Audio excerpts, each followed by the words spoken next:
I'm Lin-Manuel Miranda, and I am thrilled to celebrate the lives and careers of my friends, Emilio and Gloria Estefan.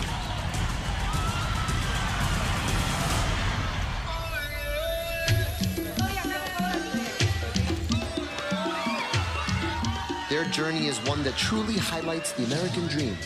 And tonight we're going to share some of their story. A love story, for sure. And a beacon of hope, inspiration, and creativity that has defined their ever-growing legacy.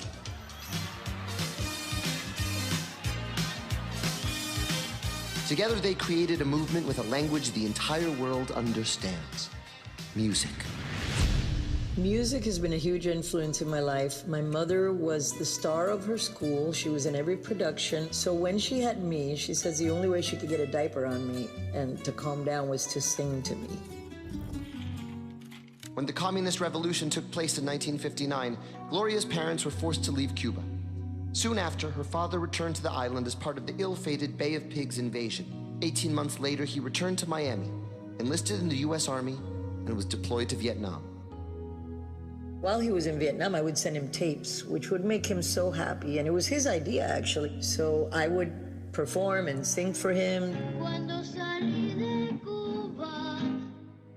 Like Gloria, Emilio's life in Cuba was cut short by the events in his homeland. We get to Miami and say, oh my God, I need an accordion, I need to make some money. Always pursuing his passion for music, Emilio formed a local band, the Miami Latin Boys, that became quite popular in the 1970s. One day, he was asked to give musical advice to a small singing group, which included 17-year-old Gloria Fajardo. So I was at my friend's house, and in walks this guy with his accordion on and very short shorts. So it looked like he was naked, honestly, behind the accordion. He gave us some tips. He said, no, this is the way you should do it. And then he left. A few months later, the Miami Latin Boys were performing at a wedding where Gloria just happened to be attending with her mother. We run into each other in a doorway, and he goes, wait a minute, you're that girl. I go, you're that guy. And so you want to sit in with the band and do a couple songs? Gloria was nervous, but the painfully shy teenager found the courage to sing that night, and the rest is history. Gloria happily joined the band, and it was renamed Miami Sound Machine. I was trying to do something that was fit with different demographics, with a different sound, and then we start writing. The band was a hit in Central and South America, filling stadiums and playing to thousands of people. Because of him, I put words to music, and I started creating my own music. Had I not met him, I don't know if that ever would have happened. In 1977, as the band grew in popularity, Miami Sound Machine released its first album, Renacer. 1 year later, Gloria and Emilio were married. On that day in 1978, one of the most powerful unions in the music industry was born. The greatest songs often come from a deeply personal place, created by raw emotions and real-life experiences. Emilio and Gloria were signed to CBS Records International. During one of their visits to the label's headquarters in New York, something happened that the Estefans will never forget. Guy said, listen, I have a record. This record is very unique. And the guy said, how do you think he's going to play this record on the radio? You have to take percussion out. You have to take the horns out.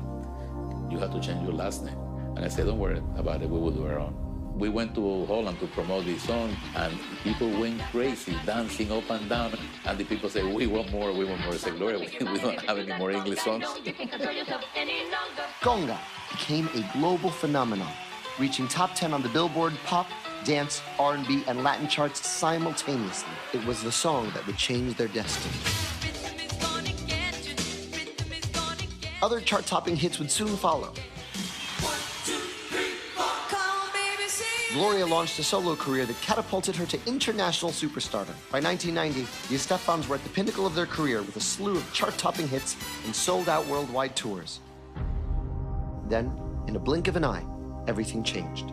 Pop singer Gloria Estefan and her band were on a tour bus when it collided with a tractor-trailer. Singer Gloria Estefan is in critical condition tonight. I couldn't get up from the floor of the bus. I knew I was paralyzed. Several days later, in a New York hospital, surgeons repaired Gloria's spine, but they feared she may never walk again. I knew what my family was going to face if I ended up staying in a chair. And I will work as hard as I can to come back 100%. I would rehab 6-7 hours a day, and I thought, I'm going to give it my all. Emilio was by her side, day in and day out. And on one of those days, he gave her a very special gift. He came up to me and showed me this piece of paper, all washed and wrinkly, that had the words coming out of the dark on it. And he said, I wrote this on a piece of paper the day we were transported from Syracuse to New York. And he kept thinking, when is this day going to come where we're going to be out of this darkness? And this is one of those moments of inspiration. No matter what we face, coming out of the dark, finally see the light now, and it shines. 1 year later, with strength and determination, Gloria returned to the stage and performed the song to a standing ovation at the American Music Awards.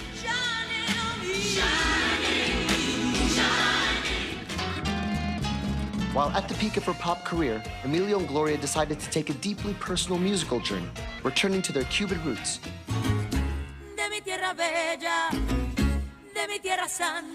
Mi Tierra went multi-platinum in the United States. It also earned Gloria her first Grammy Award in 1994. When you're a songwriter, anything that inspires you, any idea that you get for a hook or a thought or an emotion, sometimes from deep in your soul, sometimes from people that are near you.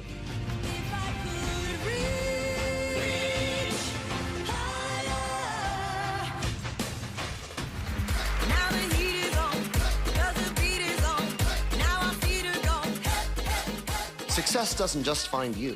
Gloria and Emilio worked for it with fierce determination and great joy. I gotta thank my friend Emilio. They have been praised by presidents, political and religious leaders, royalty. It's funny because telling the story now, you would think that, oh, we were working so hard and trying to get our music. But it was fun every moment. With his eye for new talent, Emilio became a multimedia powerhouse, helping to launch the careers of international superstars such as Shakira, Jennifer Lopez, John Secada, Ricky Martin and Mark Anthony, as well as producing hit soundtracks for top Hollywood blockbuster films. I produced even Will Smith, Welcome to Miami. I did the remix for that, and I did remix for Cher. I worked with Lenny Kravitz. I mean, I worked with so many people in my whole life that it's been beautiful, but that's what I love to do. At the same time, they were selling more than 100 million records worldwide and creating a multi-million-dollar business empire that extended well beyond music. Real estate, hotels, restaurants, television and movie productions. Gloria was on top of both Spanish and English language charts and became the first Hispanic female ever to be honored as BMI's Songwriter of the Year.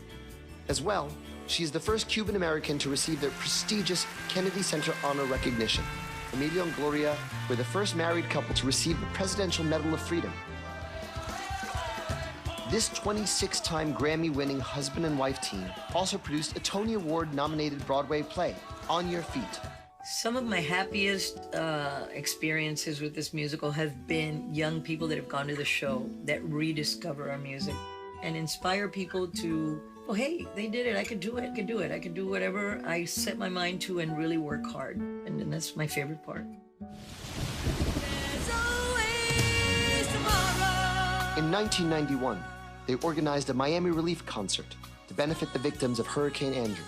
In 2010, Emilio and Gloria, along with Quincy Jones, joined forces to record Somos el Mundo 25 for Haiti, a Spanish version of We Are the World, to raise money for Haitian earthquake victims.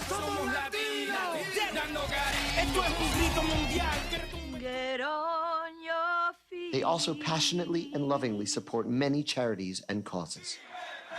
We are the people that love and defend freedom. Well, I tell people, you don't know how blessed you are to live in a country that you can be free. I am incredibly honored to be receiving this Gershwin Prize. The Gershwin brothers were huge inspirations to me. Some of my favorite music that I sang on my guitar growing up were their songs. I recorded an album with a few of their songs on it. So I am beyond honored, especially to be receiving it with the love of my life. And as a couple, is one of the most special things that I could ever possibly be involved with. Thank you very much.